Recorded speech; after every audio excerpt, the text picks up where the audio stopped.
Hello guys, most welcome to the point program of the EasyMate Ayurveda. The topic of the day is the Garbha Utpadak Samagri. This topic is the important for the BMS first prop students and third prop students and also AIPG aspirants. So now we are discussing about the Garbha Utpadak Samagri. Regarding this topic, Acharya Sushrut mentioned in chapter number 2, sloka number 35, very nicely sloka. He said, ध्रुवम चतुर्णानाम सन्निध्यात गर्भः स्यात् विधिपूर्वका ऋतु क्षेत्र अम्बुभिर्जानाम सामग्र्यात् अंकुरो यथा. इसको हम अच्छे से भी पढ़ सकते हैं एक फ्लो में. ध्रुवम चतुर्णानाम सन्निध्यात गर्भः स्यात् विधिपूर्वका ऋतु क्षेत्र अम्बुभिर्जानाम सामग्र्यात् अंकुरो यथा. मीन ऑफ इस श्लोक का आपको क्या मैं एक्सप्लेन कर रहा हूँ, इसको एक साइंटिफिकली रीजन से साइंटिफिकली इसको जो है किस तरह से हम समझेंगे, उस प्रकार से समझेंगे वो हम आपको बताते हैं.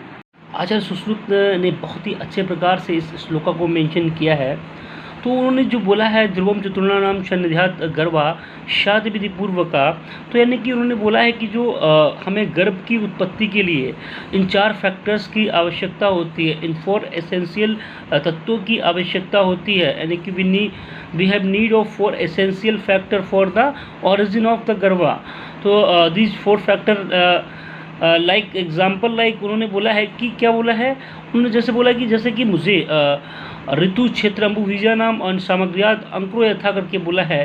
इससे आप समझ सकते हैं कि देखिए कि अगर हम स्पेसिफिक अगर हम किसी भी फसल की भी अगर हम उत्पत्ति करनी होती है तो हमें क्या करना होता है कि हमें पहले उस फसल की ओरिजिन्स के लिए, किसी भी फसल के लिए हमें उसकी ओरिजिन करनी है, तो उसके लिए पहले हमें क्या करना होता है, इन 4 चीज़ों का पहले कलेक्शन करना होता है. एक तो क्या होता है कि किसी भी ऋतु को एक प्रॉपरली उसका जो सेशन होता है ना, उसी सेशन में उसको हम उसके लिए हम प्रिपरेशन करते हैं कि उसी सेशन में हम उसको जो है बोएंगे और वो फसल हमको हम उससे उसकी एक स्पेसिफिक सेशन पे हम वो फसल हमको प्राप्त होगी.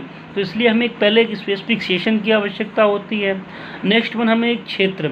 तो एक क्या होता है कि स्पेसिफिक जो क्षेत्र होता है ना, एक ऐसा हमें वो भूमि चाहिए होती है जो भूमि पूरी तरह से शुद्ध हो, है ना, क्योंकि अशुद्ध भूमि पे या ऊसर भूमि पे हम किसी भी फसल की प्राप्ति को नहीं कर सकते हैं. नेक्स्ट अम्बु. तो हमें क्या होता है प्रॉपर मात्रा में उसके लिए जल भी चाहिए होता है, क्योंकि अगर बिना जल के कोई भी फल का जो है आप उसकी फल में जो है सिंचन करने के लिए बिना जल के जो है वो फल नहीं ओरिजिन हो सकता है उसका. और एक बीज. तो सबसे पहले मोस्ट इम्पोर्टेंट फैक्टर है बीज भी. तो बीज क्या है कि जब तक हम उस बीज को यानी कि उसके सीड्स को नहीं डालेंगे, उस भूमि में नहीं उगाएंगे, जब तक हमें जो है वो प्रॉपर प्राप्त नहीं होगी.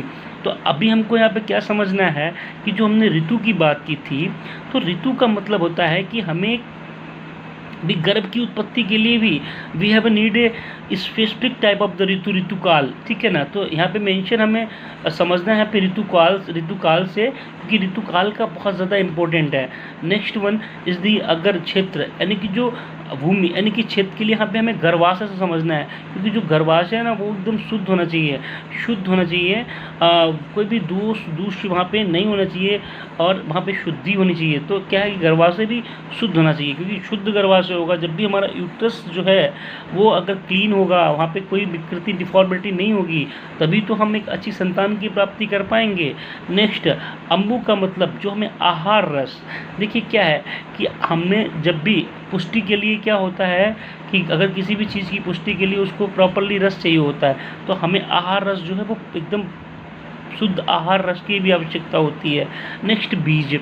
तो बीजा की बात करेंगे तो सीड्स मतलब हम यहाँ पे जो है अकॉर्डिंग टू आयुर्वेदा हमें समझना होगा यहाँ पे जो है शुद्ध जो है आर्तप और शुद्ध जो है शुक्र से, तो इनकी भी आवश्यकता होती है. तो we have a need of 4 type of the essential factor. First is the shuddha garbhashaya. Next one is the a properly session यानी कि ऋतुकाल, शुद्ध गर्भाशय, शुद्ध ऋतुकाल यानी कि ऋतुकाल. And next one is the ahara rasa, and next one is the shukra shonita, शुद्ध शुक्र शोणित। तो इन जो 4 फैक्टर्स से मिलके एक जो है गर्भ की जो है उत्पत्ति होती है। आई होप आपको समझ में आया होगा, और समझ में आया हो तो बने रहिए इज़ीमेट आयुर्वेदा के साथ।